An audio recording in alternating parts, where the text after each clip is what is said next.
वन्दे मातरम् वन्दे मातरम्।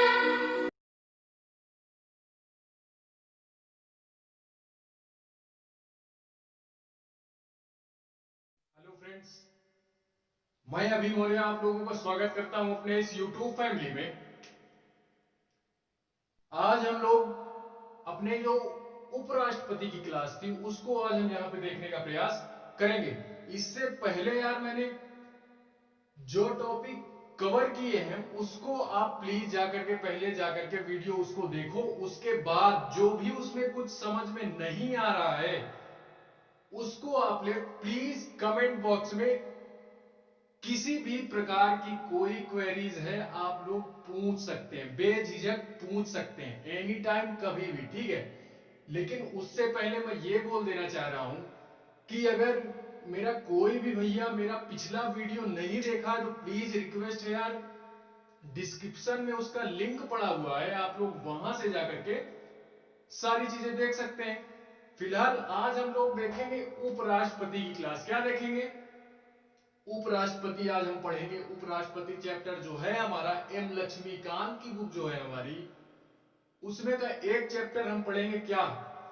एक चैप्टर हम पढ़ेंगे उपराष्ट्रपति। इससे पहले हम लोगों ने राष्ट्रपति कवर किया, महत्वपूर्ण अनुच्छेद कवर किए, ठीक है। और अगर जियोग्राफी का बेस कंप्लीट करना है तो मेरे भैया यार उसी में मैं लिंक डाल दूंगा, वहां से जाकर के आप सारी चीजें देख सकते हैं। लेकिन हाँ, धैर्य के साथ एक चैनल के साथ यार बने रहोगे तो सारी चीजें ऑलरेडी कंप्लीट होगी। लेकिन थोड़ा सा अकेला हूं इस वजह से यार सारी चीजें लेट में हो रही हैं, अन्यथा कोई प्रॉब्लम है नहीं। फिलहाल देखते हैं हम लोग उपराष्ट्रपति। क्या देखते हैं? उपराष्ट्रपति। इसमें एक पहली बात तो वरीयता क्रम होती है। वरीयता क्रम क्या होती है यार? इसमें हमारी वरीयता क्रम ये होती है कि जो हमारी केंद्र में कार्यपालिका है, जो हमारी केंद्र में कार्यपालिका है उसके हेड हमारे कौन होते हैं? राष्ट्रपति जी होते हैं। तो उन्हीं के आधार पर ये भी हमारे केंद्र के ही एक मेंबर होते हैं। क्या होते हैं? केंद्र की कार्यपालिका के हमारे क्या होते हैं? मेंबर होते हैं, जिनको हम उपराष्ट्रपति के नाम से जानते हैं। लेकिन हाँ, यहाँ पे एक पॉइंट आप लोग नोट करेंगे कि जो हमारे उपराष्ट्रपति जी होते हैं, ये उपराष्ट्रपति के पद पर कार्य ना करके ये सभापति के रूप में कार्य करते हैं। कहां पे? राज्यसभा में सभापति के रूप में कार्य करते हैं। यही इनका खासियत है यार, यही इनकी खासियत है। एक तरह से खासियत ही बोल सकते हैं, क्योंकि उपराष्ट्रपति का जो पद होता है वो बना तो दिया जाता है लेकिन वहां पे कार्य करने की अनुमति इनको नहीं होती। क्यों? क्योंकि यार जब ऑलरेडी राष्ट्रपति जी हैं तो उपराष्ट्रपति का कार्य ज्यादा होता नहीं, तो इनको वहां पे ना बिठाया जा करके इनको सभापति के रूप में राज्यसभा में बिठा दिया जाता है। और एक पॉइंट ये भी है कि इनको उपराष्ट्रपति के रूप में पेमेंट नहीं मिलती है। क्या होती है? उपराष्ट्रपति के रूप में इनको पेमेंट नहीं मिलती है। इनको जो पेमेंट मिलती है वो पेमेंट भी सभापति के रूप में ही मिलती है। जो पेमेंट मिलती है वो सभापति के रूप में ही मिलती है। तो ये कुछ इनके बेसिक पॉइंट है, आप लोग इसको थोड़ा सा जानते होंगे यार। वो मैंने बेसिक क्लियर करने के लिए थोड़ा सा बोल दिया, ठीक है, जानते होंगे, वो मैं समझ रहा हूं, समझ रहे हैं। लेकिन वो जो आप यूपीएससी की प्रिपरेशन कर रहे हो यार, तो वो सारी चीजें आप जानते हो, ठीक है। लेकिन फिर भी मेरे कुछ भाई लोग हैं यार, वो एकदम बेसिक से शुरुआत कर रहे हैं, तो उनके लिए ये चीजें जानना बहुत जरूरी है, ठीक है। उनके लिए जानना ये चीजें बहुत जरूरी है। और एक बात ये कि महत्वपूर्ण अनुच्छेदों की क्लास अगर आप लोगों ने नहीं ली है तो उसका लिंक नीचे डिस्क्रिप्शन में है, आप वहां से जाकर के सारी चीजें देख सकते हैं। क्यों? क्योंकि यार मैं यहाँ पे जो उपराष्ट्रपति के अनुच्छेद हैं वो यहाँ पे मैं नहीं पढ़ाऊंगा, वो यहाँ पे मैं नहीं बताऊंगा, तो उसका लिंक नीचे डिस्क्रिप्शन में है। आप लोग पहले उस वीडियो को देखिए एंड इसके बाद आप इसको देखो, ठीक है, तो ज्यादा समझ में आएगा। और बाकी कुछ नहीं यार, बाकी देखोगे तो समझ में तो सारी चीजें आएंगी ही आएंगी, कहीं जाएंगी नहीं, ठीक है। तो देखते हैं हम लोग इसमें पहले पढ़ेंगे क्या। राष्ट्रपति के बारे में मैंने बेसिक यार जानकारी दे दी, ठीक है। तो वो पॉइंट आप लोगों को याद रखने हैं। इनके बारे में हमको पढ़ना क्या है, इनके बारे में पढ़ना क्या है, आप लोग छोड़ो खैर, इनके बारे में देखते हैं। इनकी योग्यता क्या होती है, जो एक उपराष्ट्रपति होता है उसके अंदर योग्यता क्या होनी चाहिए उपराष्ट्रपति बनने के लिए। उसके बाद निर्वाचन इनका कैसे होता है, और निर्वाचक मंडल क्या होते हैं, इनका शपथ क्या होता है, त्याग पत्र क्या होता है, त्याग पत्र पढ़ेंगे, हटाने की विधि इनको पढ़ेंगे कि उपराष्ट्रपति जी को हम लोग कैसे हटा सकते हैं। आप लोग एक चीज ये ध्यान दिए होंगे, अगर पूरा कंसंट्रेशन के साथ अपनी स्टडी को अगर पढ़ रहे हो यार, तो मुझे याद है मैंने पढ़ाया है कि ये जो हटाने की विधि है, राष्ट्रपति से कंपैरिजन करोगे आप, तो ये जो हटाने की विधि है, इसको हम लोग राष्ट्रपति को अगर हटाने के उसमें अगर देखेंगे तो इसको, इस शब्द को महाभियोग बोलते हैं। क्या बोलते हैं, महाभियोग बोलते हैं। लेकिन ये उपराष्ट्रपति के उसमें ये वर्ड नहीं यूज किया जाएगा, सीधे तौर पे यार इसको हम लोग यही बोल देते हैं इनके हटाने की विधि क्या है। लेकिन अगर राष्ट्रपति की बात की जाएगी तो आप लोग राष्ट्रपति में ये महाभियोग वर्ड याद करेंगे, ठीक है। उसके बाद इनकी शक्ति एवं कार्य क्या होते हैं। उसके बाद 8वां पॉइंट है हमारा, राज्यसभा में इनकी स्थिति क्या होती है और इनका वेतन क्या होता है। यानी इनकी स्थिति और वेतन के बारे में हम लोग अध्ययन करेंगे, अभी अभी जस्ट अभी करेंगे, ठीक है। उसके बाद 10वां हमारा आता है एससी निर्वाचन आयोग, एससी निर्वाचन आयोग। ये सारी चीजें हम लोग यार, ये 10 पॉइंट है, ये 10 पॉइंट हम लोग अभी पढ़ेंगे, जस्ट अभी पढ़ेंगे, ठीक है। तो इसमें हम लोग पहला देखते हैं कि योग्यता क्या होनी चाहिए उपराष्ट्रपति बनने के लिए। किसी भी व्यक्ति के अंदर क्या योग्यता होनी चाहिए, यानी कौन कौन सी योग्यताएं होनी चाहिए कि वो उप राष्ट्रपति का चुनाव लड़ सके, ठीक है। तो आप लोग अपने से कंपैरिजन करिए कि आपके अंदर वो योग्यताएं हैं या नहीं, ठीक है। आप लोग उपराष्ट्रपति का पद संभाल सकते हैं या नहीं, अपने अंदर आप लोग योग्यताएं देखिए, ठीक है।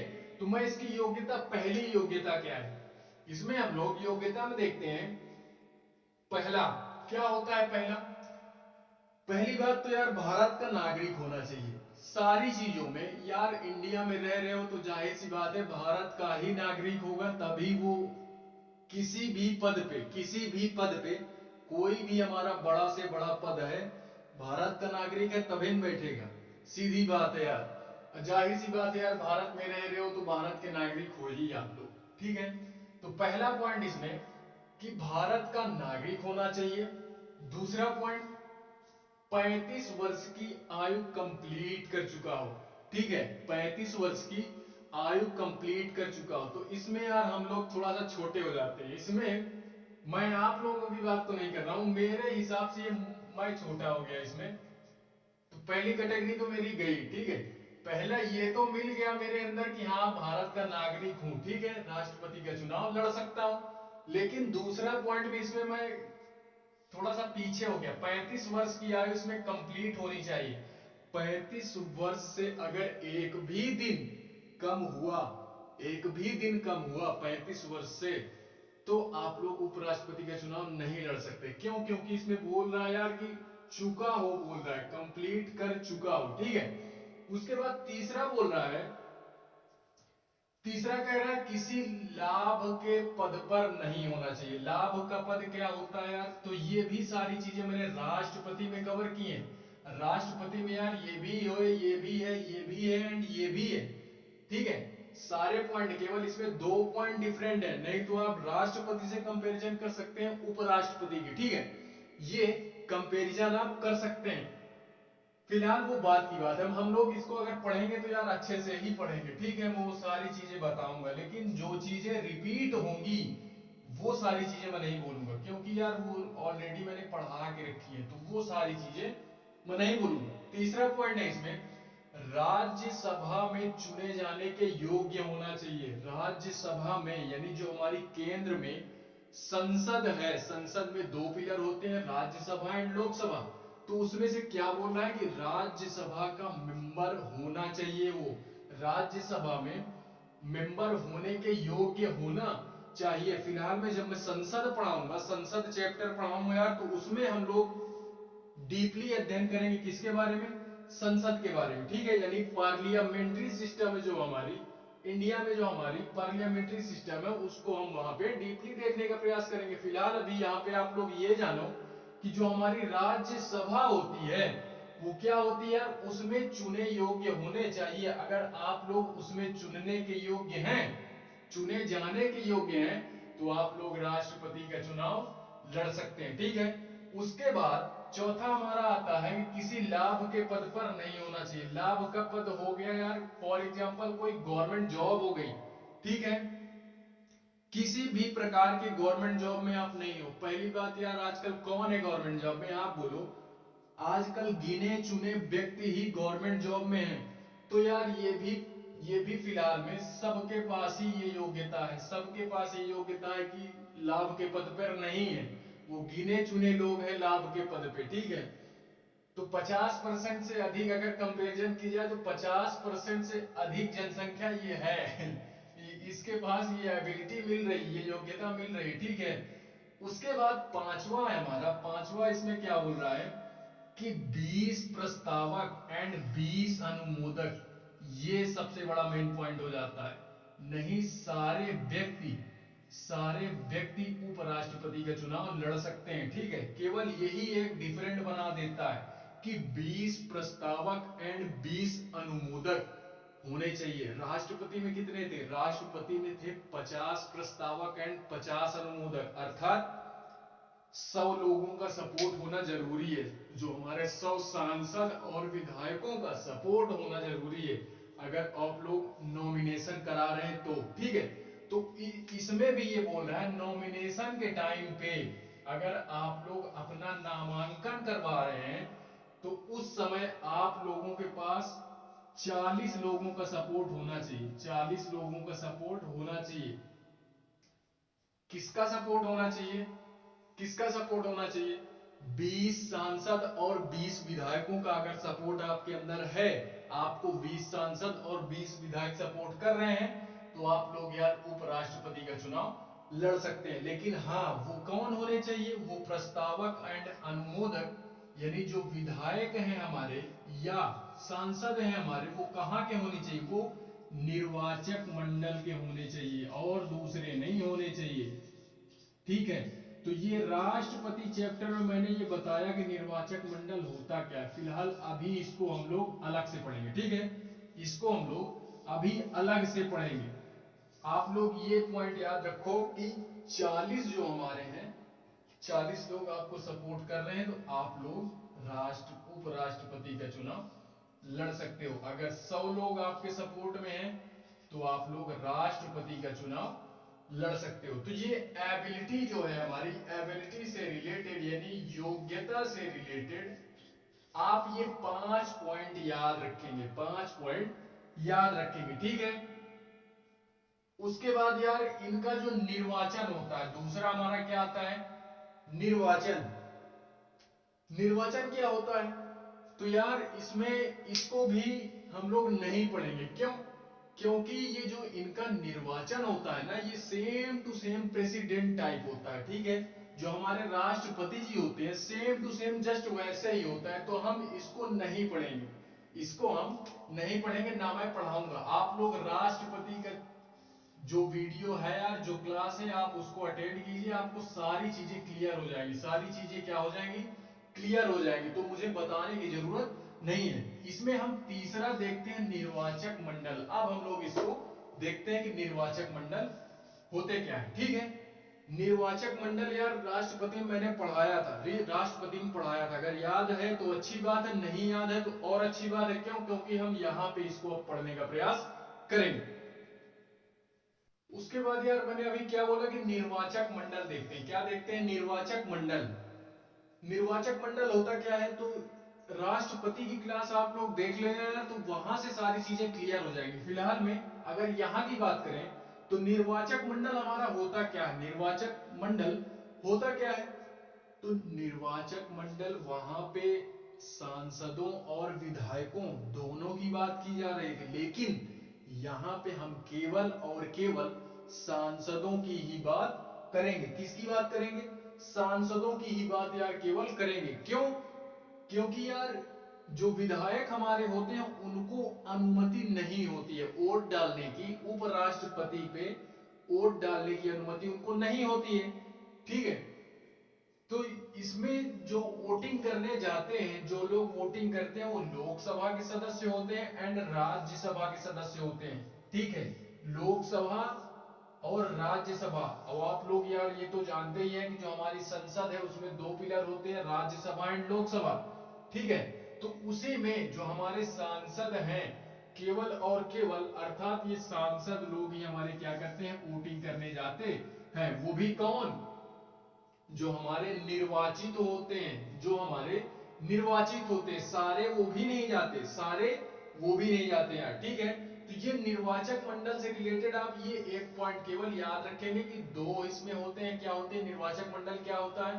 तो लोकसभा के सदस्य एंड राज्यसभा के सदस्य, अर्थात सांसद जो हमारे होते हैं वही इसमें क्या करते हैं, वोटिंग करते हैं। ठीक है, उसके बाद चौथा पॉइंट हमारा आता है शपथ से रिलेटेड। क्या आता है?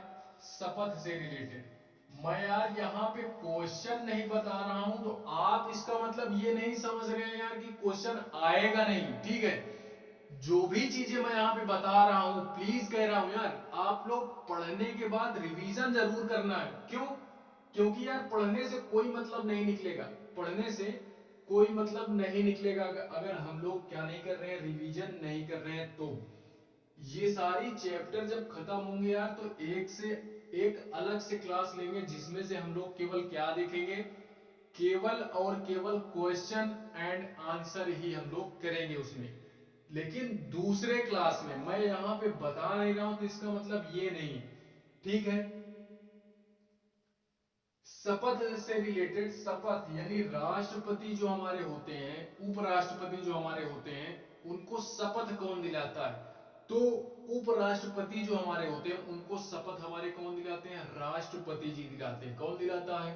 राष्ट्रपति जी। तो ये एक पॉइंट भी आप लोग याद रखेंगे, ये पॉइंट भी याद रखेंगे कि जो उपराष्ट्रपति जी होते हैं उनको जो शपथ दिलाई जाती है, जिसको आप लोग बोलते हो ओथ सेरेमनी, इंग्लिश में क्या बोलते हैं? ओथ सेरेमनी बोलते हैं। ठीक है, तो इसी ओथ को ही हम लोग शपथ बोलते हैं। ठीक है, शपथ बोलते हैं। तो ये शपथ हमारे कौन दिलाते हैं? उपराष्ट्रपति जी को तो राष्ट्रपति जी दिलाते हैं। एंड पांचवा जो हमारा होता है त्याग पत्र। अगर इनको यार त्याग पत्र देना हुआ तो कैसे करेंगे यार ये उपराष्ट्रपति जी? तो क्या करेंगे? तो अगर इनको त्याग पत्र देना हुआ, जैसे यार कार्यकाल समाप्त होगा तो हटेंगे ही, तो हटेंगे ही। जब कार्यकाल समाप्त होगा तो हट ही जाएंगे। लेकिन अगर इनको कार्यकाल के बीच में ही, अगर बीच में ही त्याग पत्र देना हुआ, इन्होंने बोल दिया भैया अब हमको यहाँ पे कार्य नहीं करना है, इस पद पे हमको नहीं बैठना है, हमको आप त्याग पत्र देना है, तो हम त्याग पत्र किसको देंगे? तो ये अपना त्याग पत्र वही राष्ट्रपति महोदय को ही सौंप देते हैं। ठीक है, तो दोनों चीजें इनकी, शपथ भी राष्ट्रपति ही दिलाते हैं और त्याग पत्र भी कौन दिलाते हैं? यानी ये अपना त्याग पत्र राष्ट्रपति महोदय को पेश कर सकते हैं या दे सकते हैं। उसके बाद यार छठवां देखते हैं। क्या देखते हैं? छठवां, हटाने की विधि। राष्ट्रपति, अगर आप लोगों ने पढ़ा होगा राष्ट्रपति, इससे पहले अगर वीडियो आप लोगों ने राष्ट्रपति वाली देखी है तो मैं बोल रहा हूं उसमें जो हटाने की विधि है उसमें हम लोगों ने महाभियोग वर्ड यूज किया था। ठीक है, कि संसद में महाभियोग लाया जाता है। और यहाँ पे याद करने वाली बात यह है कि यहाँ जो उपराष्ट्रपति के लिए हटाने की विधि होती है, यहाँ पे अगर लाया ही जाएगा, संसद में अगर लाया जाता है तो वो पहले और पहले राज्यसभा में ये लाया जाता है, राज्यसभा में ये लाया जाता है। लेकिन अगर राष्ट्रपति की बात करेंगे तो वो लोकसभा, उस वो दोनों में से किसी में भी लाया जा सकता है, राज्यसभा में एंड लोकसभा में किसी में भी लाया जा सकता है। ठीक है, लेकिन 14 दिन पहले उनको भी इन्फॉर्म किया जाता था, राष्ट्रपति जी को, कि आपके प्रति हम महाभियोग ला रहे हैं, हटाने की प्रक्रिया आपकी शुरू हो गई है, ठीक है। तो 14 दिन पहले उनके पास नोटिस पहुंच जाती थी। वही कार्य इनके पास भी होगा कि 14 दिन पहले इनको भी नोटिस दे दी जाती है कि आपके प्रति हम हटाने की कार्यवाही शुरू कर दिए हैं, ठीक है, आप खुद हट जाइए, नहीं हम आगे की कार्रवाई क्या करेंगे, लागू करेंगे यार, ठीक है। तो ये जो हटाने की प्रक्रिया होती है, ये पहले कहां लाई जाती है, ये पहले लाई जाती है हमारी राज्यसभा में। कहां पे, राज्यसभा में। उसके बाद जब 2/3 बहुमत से ये पास हो जाता है राज्यसभा से, फिर उसके बाद जाता है हमारा लोकसभा में। जब वहां से भी पारित कर दिया जाता है तो फाइनली इनको इस पद से क्या कर दिया जाता है, इनकी छुट्टी कर दी जाती है कि भैया आप जाओ, अब आप इस पद पे बैठने योग्य नहीं हो, ठीक है। तो ये हमारा हुआ हटाने की विधि, ये हमारी हुई हटाने की विधि इनकी। लेकिन आप लोग ये वर्ड याद रखोगे, महाभियोग शब्द जो यूज होता है वो राष्ट्रपति में होता है, उपराष्ट्रपति में नहीं यूज होता है, वो नहीं यूज होता है। उसके बाद यार हम लोग देखते हैं इनकी शक्तियां क्या हैं एंड इनके कार्य क्या है, ये आप लोग इसको भी याद रखोगे, ठीक है। इनकी शक्ति क्या है एंड इनके कार्य क्या है, उपराष्ट्रपति जी के क्या कार्य हैं और क्या शक्तियां हैं, तो आप लोग इसको भी याद रखेंगे। फिलहाल में 2-3 पॉइंट इसके देखते हैं हम लोग। ये 6 पॉइंट यार आप लोग अभी जितने 6 पॉइंट हम लोगों ने पढ़े, ये 6 पॉइंट आप लोग याद रखेंगे। देखते हैं हमारा 7वां पॉइंट जो है, 7वां है हमारा इनकी शक्तियां एवं इनके कार्य। तो यार आप लोग ध्यान दिए होंगे मेरी बातों को, तो मैंने पहले ही बता दी इनकी क्या कार्य है और क्या शक्तियां हैं, ठीक है। फिर से एक बार बोल रहा हूं कि इनकी जो शक्तियां हैं और जो कार्य है उसको हम लोग देखने का प्रयास कर रहे हैं, ठीक है।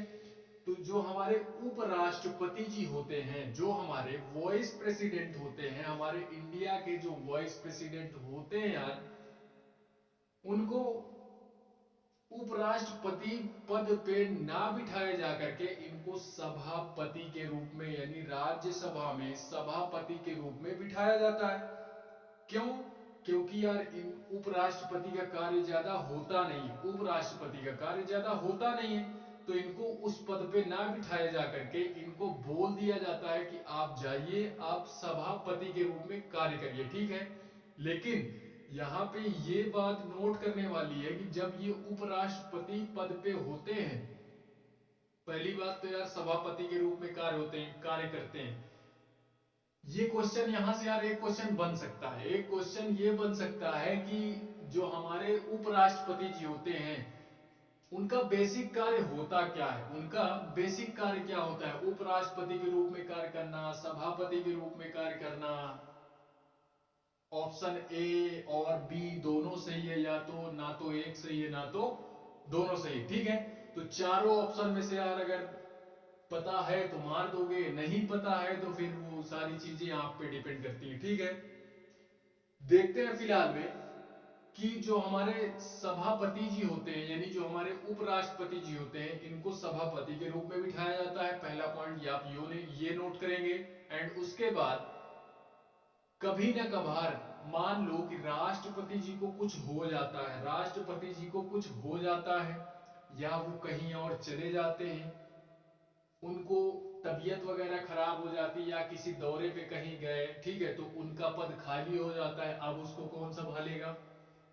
तो उस मामले में, उस कंडीशन में ये जो हमारे सभापति जी होते हैं, ये अपना सभापति का पद छोड़ करके, यानी जो हमारे उपराष्ट्रपति जी होते हैं, ये अपना सभापति का कार्य छोड़ करके राष्ट्रपति पद पे बैठ जाते हैं, राष्ट्रपति पद पे बैठ जाते हैं। लेकिन यहां पे एक पॉइंट ये भी नोट करना है कि एक व्यक्ति कोई दो बड़े पदों पे नहीं बैठ सकता है, यानी इनको एक यानी पोस्ट तो छोड़नी पड़ेगी, एक पोस्ट छोड़नी पड़ेगी, अर्थात ये चाहे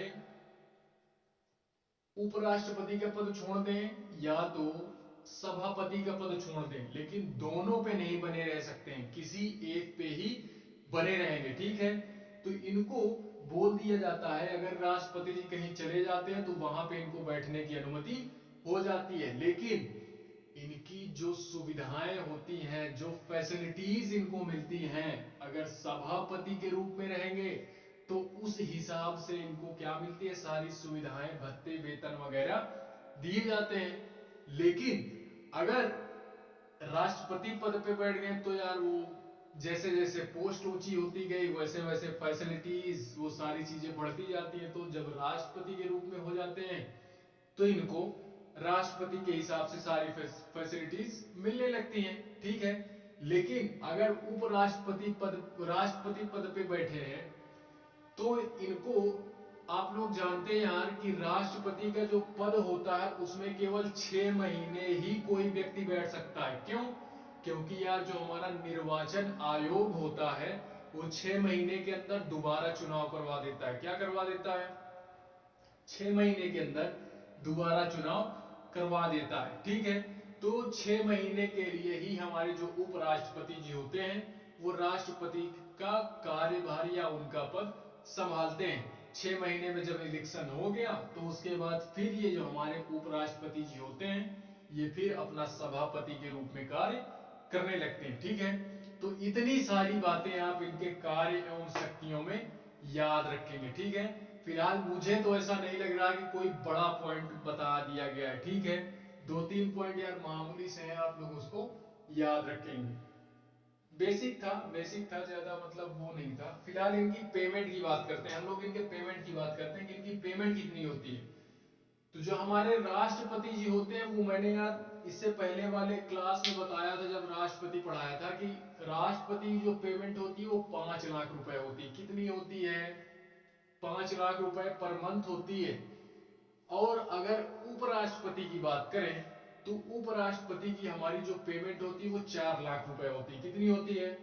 4 लाख रुपए होती है। लेकिन इनको उपराष्ट्रपति पद के लिए कोई पेमेंट नहीं दी जाती, कोई पेमेंट नहीं दी जाती है। इनको केवल सभापति के रूप में ही पेमेंट दी जाती है या इनको पेमेंट मिलती है। उपराष्ट्रपति पद के लिए इनको पेमेंट नहीं दी जाती, ठीक है। फिलहाल मिलता 4 लाख रुपए ही है, वो उसके लिए मिले या उसके लिए मिले, ठीक है यार। तो इतने सारे पॉइंट आप लोग याद रखेंगे, ठीक है। उसके बाद 8वां देखते हैं, क्या देखते हैं? 8वां, राज्यसभा में इनकी स्थिति क्या होती है और इनका वेतन क्या होता है, ठीक है। इनकी स्थिति क्या होती है राज्यसभा में और इनका वेतन कितना होता है। फिलहाल वेतन मैंने बता दिया, स्थिति आप लोग यार इसमें 8वां पॉइंट है हमारा, राज्यसभा में इनकी स्थिति देखते हैं। इनकी क्या देखते हैं? स्थिति देखते हैं। इनका वेतन हम लोगों ने देख लिया, अब इनकी केवल स्थिति देखते हैं हम लोग। 8वां पॉइंट है इसमें। तो जो हमारे यार क्या होते हैं, सभापति जी होते हैं, यानी जो हमारे उपराष्ट्रपति जी होते हैं, आप लोग इसमें कंफ्यूज मत होना कि मैं बार बार यार कभी कभार सभापति बोलता हूं, कभी कभार उपराष्ट्रपति बोलता हूं। तो इस शब्द को पकड़ करके रखना है, इस शब्द को पकड़ करके रखना है, ठीक है। कंफ्यूजन नहीं क्रिएट करनी है, नहीं कंफ्यूजन क्रिएट हुई नहीं कि सारा माहौल गड़बड़ हो जाएगा, सारा माहौल खराब हो जाएगा, ठीक है।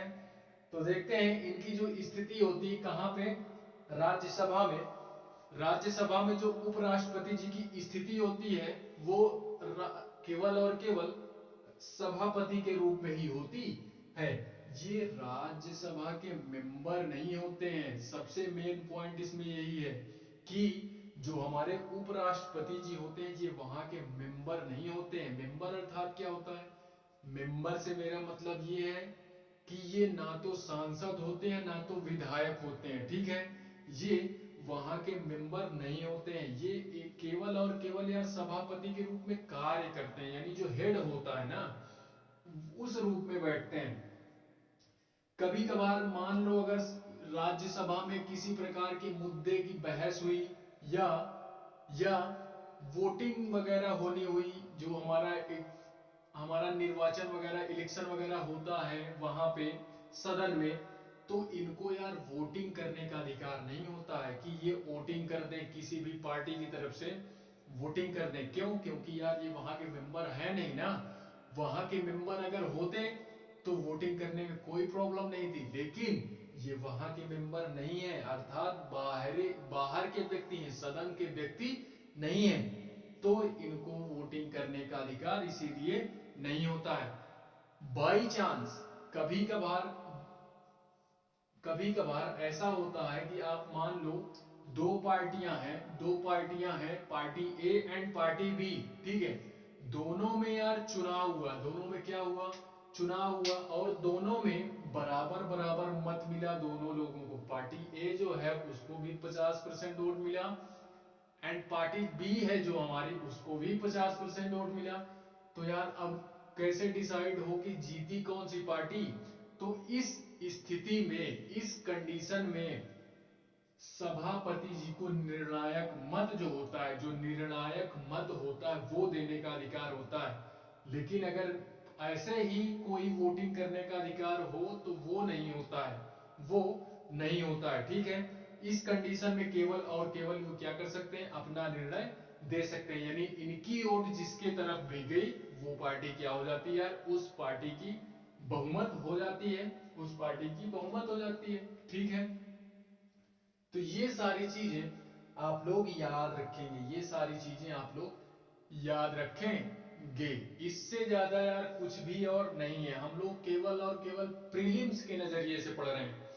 इस बुक को मैं एक बार फिर पढ़ाऊंगा, मैं बार बार बोल रहा हूं, इस बुक को मैं एक बार फिर पढ़ाऊंगा। एम लक्ष्मीकांत सर की बुक है इंडियन पॉलिटी, भारतीय राज्य व्यवस्था, ठीक है। इसको हम लोग एक बार मेंस के नजरिए से पढ़ेंगे। बाकी बार बार आप लोग रिवीजन करते रहो, रिवीजन, इसी का रिवीजन करना है, ठीक है, इसी का रिवीजन करना है। तो ये इनकी राज्यसभा में स्थिति हो गई कि स्थिति इनकी क्या होती है, ठीक है। ये स्थिति भी आप लोग याद रखेंगे, वेतन तो मैंने बता ही दिया। अब उसके बाद देखते हैं 10वां पॉइंट, निर्वाचन आयोग। पहला जो हमारा पॉइंट होता है कि मान लो इनसे रिलेटेड कोई भी हमारा मुद्दा हुआ, यानी उपराष्ट्रपति के चुनाव से रिलेटेड कोई भी हमारा मुद्दा हुआ या कोई भी विवाद हो गया, तो उस मामले की सुनवाई केवल और केवल कहां पे करेंगे, उस मामले की सुनवाई केवल और केवल हम लोग सुप्रीम कोर्ट में करेंगे, सुप्रीम कोर्ट में ही की जाएगी, ना कि हाई कोर्ट में की जाएगी और ना कि डिस्ट्रिक्ट कोर्ट में की जाएगी। ये केवल और केवल सुप्रीम कोर्ट में ही इसका मुद्दा क्या किया जाएगा, सुलझाया जाएगा, ठीक है। एंड सेकेंड जो है हमारा, इनका जो निर्वाचन होता है वो सुप्रीम कोर्ट ही क्या करवाती है, सुप्रीम कोर्ट नहीं सॉरी, निर्वाचन आयोग, निर्वाचन आयोग ही करवाता है। जैसे राष्ट्रपति जी का होता है वैसे इनका भी होता है। तो ये दो पॉइंट आप लोग याद रखेंगे, ठीक है। इतने सारे पॉइंट आप लोग अगर याद रखेंगे तो मेरे लिए, मेरे हिसाब से यार एग्जाम हॉल में बहुत ही कंफर्टेबल महसूस करेंगे। क्यों? क्योंकि अगर उपराष्ट्रपति चैप्टर से कोई भी प्रश्न अगर आता है तो मैं बोल रहा हूं यार, मैं ये तो नहीं बोल रहा हूं कि 10 में से 10 सही हो जाएंगे, लेकिन इतना जरूर बोल रहा हूं कि अगर 10 क्वेश्चन आते हैं, आप लोग इसका अगर पढ़ लिए हो अच्छे से, तो मैं बोल रहा हूं यार 10 में से कम 6 से 8 क्वेश्चन आप टच करेंगे, 6 से 8 क्वेश्चन आप टच करेंगे यार। तो बाकी जो भी सारी चीजें हमारी यहाँ पे छूट जाती है उसको मेंस के नजरिए से पढ़ेंगे तो सारी चीजें हमारी कंप्लीट हो जाएंगी। फिलहाल इतनी चीजें आप लोग याद रखेंगे। इसमें एक पॉइंट और नोट कर लो, एक पॉइंट ये नोट करनी है कि जो भी हमारा मतलब, जब ये हमारे सभापति जी क्या होते हैं, राष्ट्रपति पद पे कार्य करते हैं और बाद में इन्होंने उस पद पे रह करके कोई कार्य कर दिया और बाद में इनको हटा दिया जाता है, बाद में इनको हटा दिया जाता है, तो क्या इनके कार्य मान्य होंगे? तो जी हां, बिल्कुल। इन्होंने जो भी कार्य किया उस पद पे रहते हुए अगर वो बाद में हट भी जाते हैं तो यार इनके कार्य क्या किए जाएंगे, मान्य होंगे, इनके कार्य मान्य होंगे, ठीक है। तो ये पॉइंट भी आप लोग याद रखेंगे। तो इतने पॉइंट यार आप लोग याद रखोगे। एक पॉइंट इसमें और ये है कि बाई चांस मान लो कि उपराष्ट्रपति जी से रिलेटेड बाई चांस उपराष्ट्रपति जी से रिलेटेड कोई भी हमारा जो अभी मैंने बताया चुनाव से रिलेटेड जो मुद्दा होगा वो केवल और केवल सुप्रीम कोर्ट में ही सुनाया जाएगा, ठीक है। और मान लो सुप्रीम कोर्ट का हमारे क्या नहीं आया, वो जो हमारा मतलब क्या होता है, सुप्रीम कोर्ट का कोई भी डिसीजन नहीं आया, ठीक है, और ये उस पद पर रह करके कार्य कर दिए, तो क्या इनका कार्य मान्य होगा? जी हाँ, ये भी यार सत्य है कि इनका कार्य मान्य होगा, आए अन्यथा ना आए, पद पे तो यार है ही ना, और पद से हट भी जाते हैं तो इनका कार्य मान्य होगा। ये जो भी कार्य करेंगे वो कार्य इनके मान्य होंगे, पद पे रहेंगे तब तो मान्य होंगे ही, और पद पे नहीं रहेंगे तो भी मान्य होंगे। और राष्ट्रपति पद पे अगर बैठे बैठे कोई कार्य कर दिए, बाद में फिर आ गए अपने सभापति या उपराष्ट्रपति के रूप में, तो भी इनके कार्य मान्य होंगे। तो आई होप यार इतनी सारी चीजें आप लोगों को समझ में आई होंगी। प्लीज यार अगर समझ में आया है, मेरे